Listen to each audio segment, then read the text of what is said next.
Bonjour, je suis Ousmane Traoré, Makaveli sur les réseaux sociaux, je suis blogueur. Contrairement au discours qu'on entend et par les politiques qu'on est en train de mettre en place pour dissuader la migration, surtout des jeunes, je pense que c'est quelque chose qui doit au contraire être valorisé. Parce que quand on regarde le Mali aujourd'hui, tout ce qu'on a dans certaines régions et même dans les grandes villes comme avancé par rapport au développement, c'est grâce à la migration en fait. Les gens partent faire des études dans d'autres pays et reviennent ici apporter ça au Mali. Il y a d'autres qui vont aller travailler, apporter de l'argent. Il y a des familles qui vivent de ça en fait.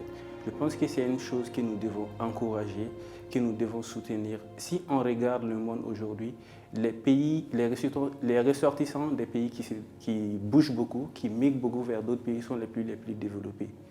Ça a un sens parce que plus on voyage, plus on va à la découverte du monde, plus ça nous enrichit et ça permet d'apporter un plus à notre pays.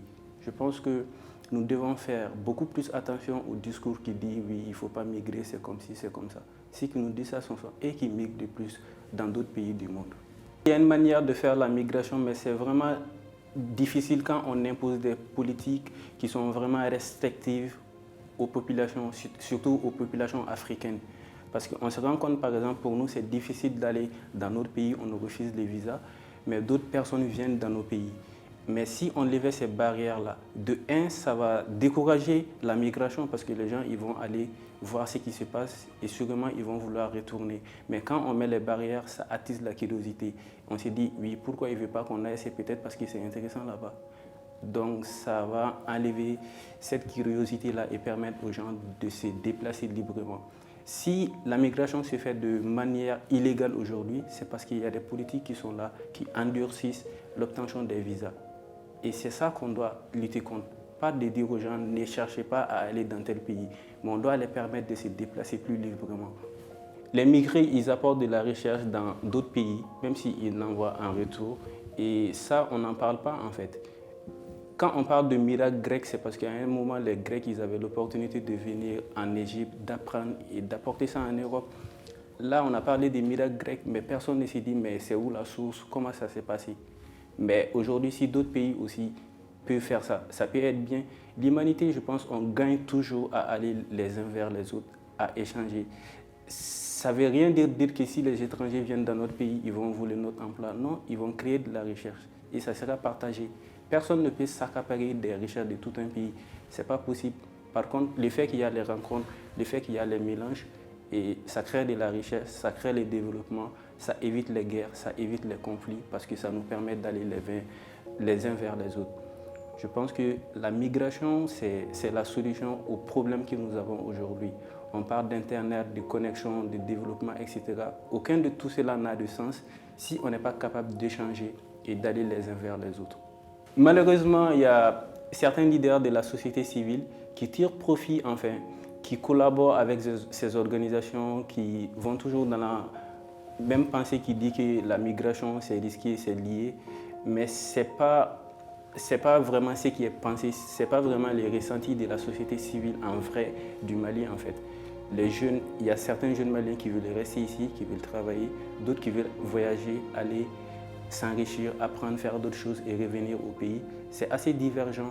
Je pense que il y a des discours qui est là qui dit on prend l'argent avec les partenaires pour dire ce qu'ils veulent, mais ça ne reflète pas forcément la réalité du terrain en fait. Ça ne reflète pas les pensées du Mali. Les politiques, c'est assez contradictoire et paradoxal parce que eux, dans leur discours, ils disent il ne faut pas tenter la migration, c'est risqué. Mais quand on les regarde, eux-mêmes, ils vont faire les études là-bas, ils partent en vacances là-bas, ils envoient leurs enfants étudier là-bas. Et ce sont ces enfants qui retournent pour nous diriger, nous, ici. Donc c'est comme dire, nous, Maliens qui n'avons pas beaucoup de ressources, nous, on peut rester ici au Mali et ils peuvent trouver les visas pour leurs enfants qui vont migrer et revenir au Mali. C'est injuste et je pense que ce n'est pas crédible. Ils doivent d'abord travailler pour développer le Mali et travailler pour faire en sorte que chaque Malien puisse jouir de son droit de se déplacer librement au Mali et partout dans le monde. Je pense que c'est leur rôle et quand on regarde, je pense qu'ils ont beaucoup failli. Quand on voit les Maliens au Maghreb, en France, partout un peu dans le monde, ce sont eux-mêmes qui s'organisent en fait pour défendre leurs propres intérêts. Il y a des ambassades du Mali dans certains pays où c'est même difficile d'avoir la carte Nina ou bien de renouveler son passeport. C'est vraiment compliqué. Je pense que c'est ça leur rôle et ils n'arrivent pas à jouer. On est arrivé à un certain point où on a tous compris que prendre l'argent avec les partenaires, dire la migration c'est pas bon, on a vraiment dépassé ça. On a atteint un niveau où les jeunes Maliens font des choses par eux-mêmes. S'ils ne peuvent pas les soutenir, ce n'est pas intéressant de les décourager non plus. Parce que ce que la migration apporte au Mali, nos autorités n'arrivent pas à nous l'offrir en fait. Donc on fait des choses par nous-mêmes. Moi j'ai toujours voulu vivre au Sénégal. J'aime bien ce pays parce que je me sens bien, déjà par rapport au climat. C'est aussi intéressant parce que nous, les jeunes Africains, nous ne voulons pas tous aller en Amérique, en France, etc. En fait. Il y en a qui migrent beaucoup et c'est ça qui se fait actuellement vers d'autres pays africains. Comme dire, ce n'est pas forcément l'Occident qui nous intéresse. Donc je pense que ça aussi, c'est assez intéressant. Quand un jeune veut migrer vers un autre pays, c'est vrai que je suis partisan de la migration, de l'ouverture du voyage. Moi-même, j'aime beaucoup le voyage. Mais je lui dirais, par exemple, d'aller par les voies officielles, normales. Quand on n'a pas l'opportunité de migrer par des voies normales, officielles, je pense que ça ne sert à rien de tenter de risquer sa vie pour essayer d'aller dans un autre pays. On peut rester ici, bâtir quelque chose. Et surtout quand ça réussit avec le monde qui est assez ouvert, on a les technologies, etc. Ce sont les mêmes qui vont nous courir après pour nous offrir le visa. Je pense que le plus important, c'est de travailler où on est, avec ce qu'on a et de bien le faire en fait. C'est ça le plus important.